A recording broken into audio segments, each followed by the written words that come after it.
नमस्कार दोस्तों, आप सभी का स्वागत है हमारे YouTube channel Birsa classes online में। आज 26 मई 2020 है और आज के महत्वपूर्ण करंट अफेयर प्रश्नों को डिस्कस करेंगे। आज कॉपी पेन के साथ देखें और महत्वपूर्ण जानकारी को अपने रजिस्टर में नोट करें। तो चलिए, उससे पहले आपसे एक निवेदन है, आप इस यूट्यूब चैनल पर नए हैं तो इस चैनल को सब्सक्राइब करें और जो पास में बेल आइकन का बटन है उसे प्रेस करें ताकि आने वाली वीडियो आपको मिल सके।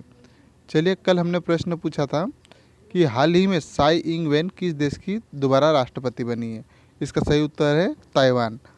जैसे किस किसने सही उत्तर दिया? रवि राज ने, संजय चौहान, ललिता चौहान, इन तीनों ने बहुत अच्छा उत्तर दिया। उसके ताइवान के बारे में बात करें तो ताइवान की राजधानी क्या है? ताइपे। राष्ट्रपति कौन है? Sai Ing Wen. यहाँ की मुद्रा क्या है? New Taiwan dollar. और यहाँ की भाषा कौन सी है? मंदारिन।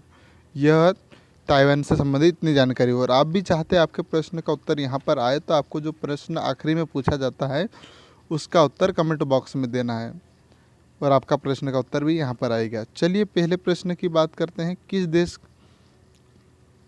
किस केंद्र शासित प्रदेश में नया डोमिसाइल एक्ट लागू हो गया? लक्षद्वीप, अंडमान निकोबार, दिल्ली, जम्मू कश्मीर। सही उत्तर है ऑप्शन डी, जम्मू कश्मीर। अब डिटेल में देखें हम लोग तो देखो, 19 मई 2020 से केंद्र शासित प्रदेश जम्मू कश्मीर में नया डोमिसाइल एक्ट लागू हो गया है और केंद्र सरकार द्वारा जारी अधिसूचना के अनुसार जम्मू कश्मीर पुनर्गठन आदेश 2020 में सेक्शन क्या जोड़ा? 3A जोड़ा गया, जिसके तहत राज्य या केंद्र शासित प्रदेश के निवासी होने की परिभाषा तय की गई। किस में कही गई?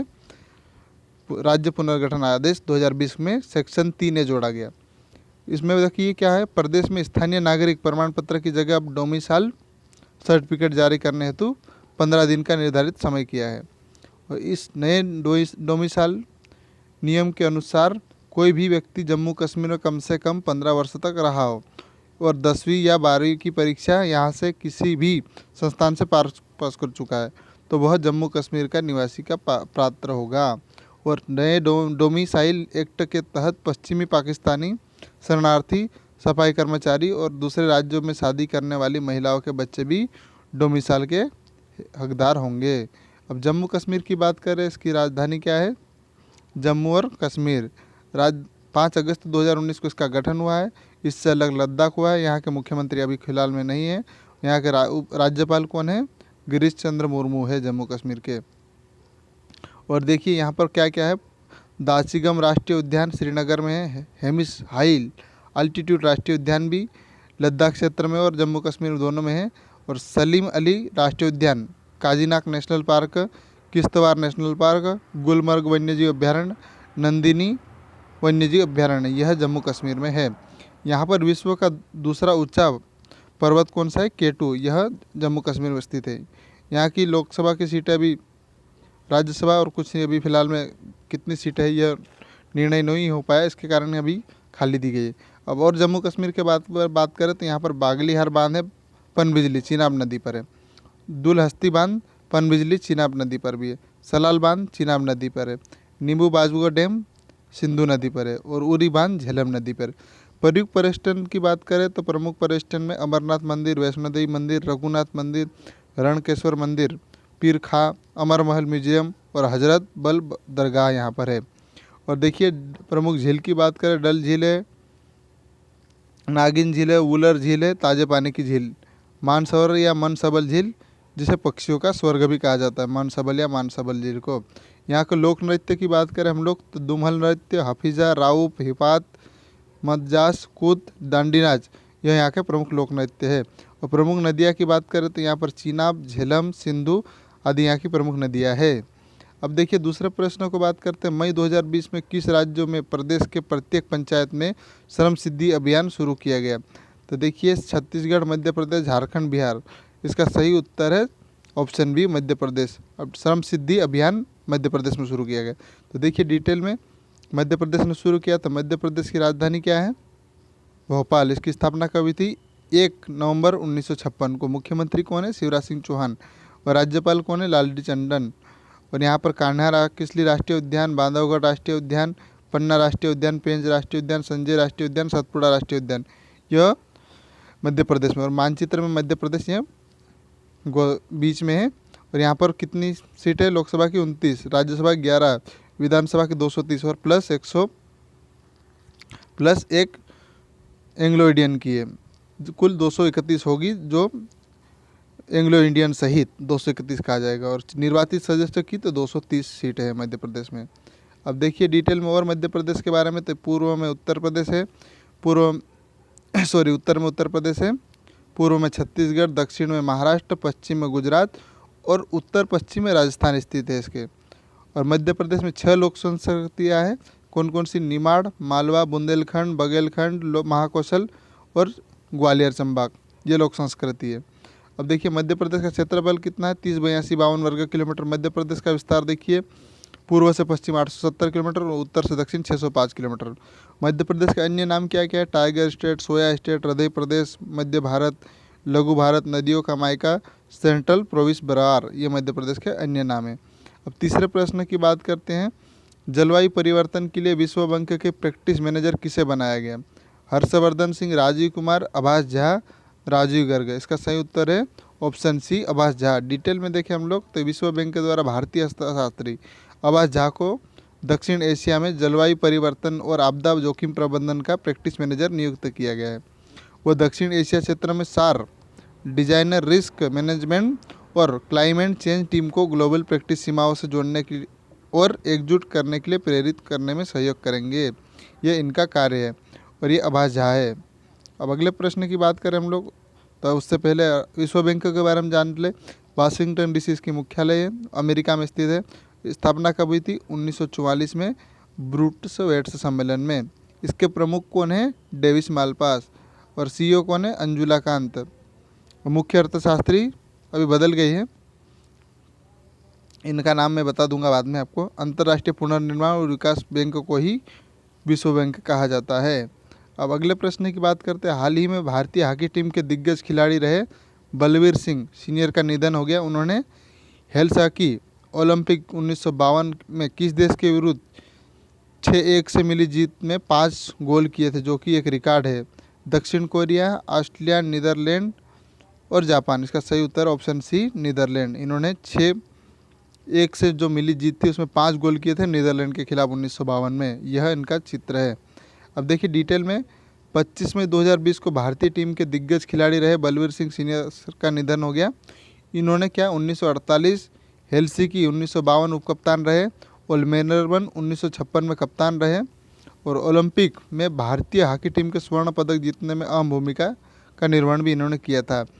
हेलसिंकी ओलंपिक में इन्होंने नीदरलैंड के विरुद्ध क्या हुआ? 6-1 से मिली जीत में 5 गोल किए थे, जो कि एक रिकॉर्ड है। और वो 1975 में विश्व कप विजेता भारतीय हॉकी टीम के मैनेजर भी रहे। देश के महानतम एथलीटों में बलवीर सिंह सीनियर का अंतर्राष्ट्रीय ओलंपिक समिति चुने गए आधुनिक ओलंपिक इतिहास के 16 महानतम ओलंपियनों में से शामिल थे ये बलवीर सिंह सीनियर। अब देखिए पांचवें प्रश्न की बात करते, किस देश ने मई 2020 में चीन की कंपनियों को स्टॉक एक्सचेंज हटाने का विधेयक पारित किया है? UK, America, Japan, Germany. सही उत्तर है ऑप्शन बी, अमेरिका। अब डिटेल में देखें हम लोग तो मई 2020 में अमेरिकी सीनेट ने चीनी कंपनियों को स्टॉक एक्सचेंज हटाने का विधेयक पारित किया, जिसमें क्या होगा? कंपनियों को स्पष्ट करना होगा कि उनका स्वामित्व नियंत्रण विदेशी सरकार के हाथ में नहीं है। कंपनियों को ऑडिट रिपोर्ट जमा करनी होगी, जिसकी समीक्षा public company accounting website board करेगा। यह इसकी समीक्षा करेगा ये बोर्ड। इस कदम के बाद अलीबाबा ग्रुप, जो चीन की होल्डिंग लिमिटेड, बाइंडू इंक जैसी चीनी कंपनियों को अमेरिका स्टॉक एक्सचेंज सूचीबद्ध होने में वंचित किया जाएगा। अब अगले प्रश्न की बात करने से पहले अमेरिका के बारे में देखिए, तो यहाँ की राजधानी क्या है? Washington DC. और संयुक्त राज्य अमेरिका कहा जाता है।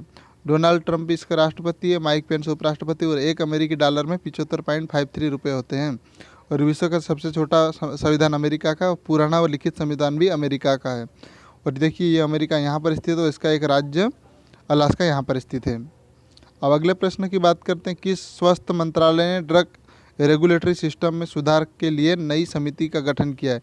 रक्षा मंत्रालय, विदेश मंत्रालय, गृह मंत्रालय, स्वास्थ्य एवं परिवार कल्याण मंत्रालय। तो इसका सही उत्तर है ऑप्शन डी, स्वास्थ्य एवं परिवार कल्याण मंत्रालय।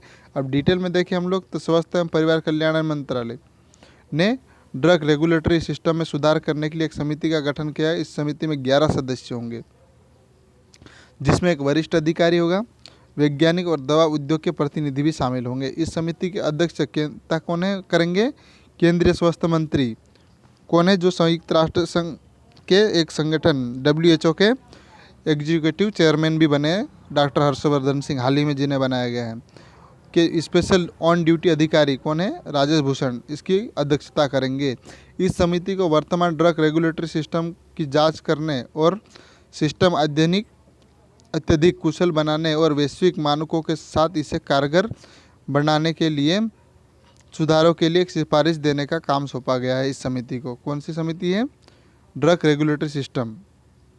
अब अगले प्रश्न की बात करें 7वें, हाल ही में किसने FLO के राष्ट्रीय अध्यक्ष का कार्यभार संभाला है?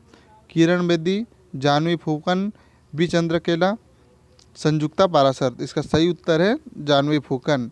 देखिए डिटेल में, FICCI ladies FLO, FICCI ladies organisation है ना, जिसे FLO कहा जाता है। ये असम की उद्यमी है जिन्हें क्या है, जानवी फूकन को अपना राष्ट्रीय अध्यक्ष चुना गया। किसने? FLO ने।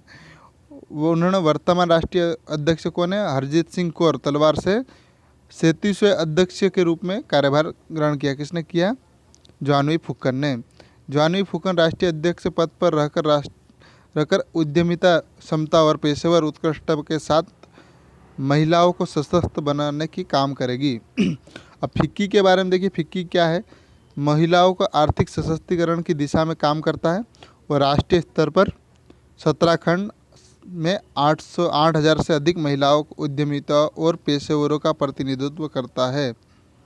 इसके अलावा यह महिलाओं के समान अवसरों की बढ़ावा देने की भी बात करता है फिक्की। इसके अध्यक्ष तो कौन बन गई? जानवी फूकन, जिनका चित्र यह है। यह कहाँ की है? असम की। अब असम राज्य की बात करें, अब 8वां प्रश्न, किस राज्य के मंत्रिमंडल ने खेलों को उद्योग का दर्जा दिया गया? तो इसको खेल को उद्योग का दर्जा किसने दिया गया है? असम, मेघालय, मिजोरम, नागालैंड। सही उत्तर है मिजोरम। अब डिटेल में देखें हम लोग, तो मिजोरम कैबिनेट ने खेलों को उद्योग का दर्जा दिया को मंजूरी दे दी इन्होंने।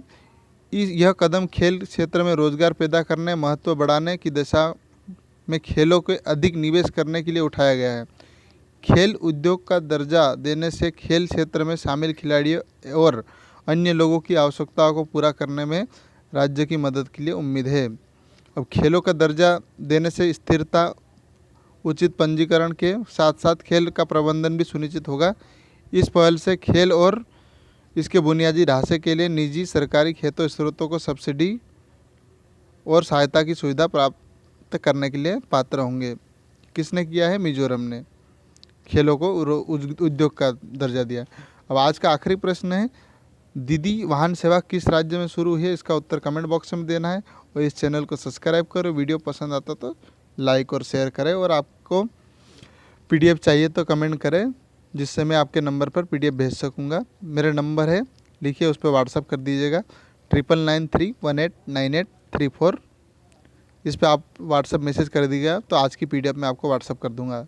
चलिए वीडियो को यहीं समाप्त करते हैं। जय हिंद, जय भारत।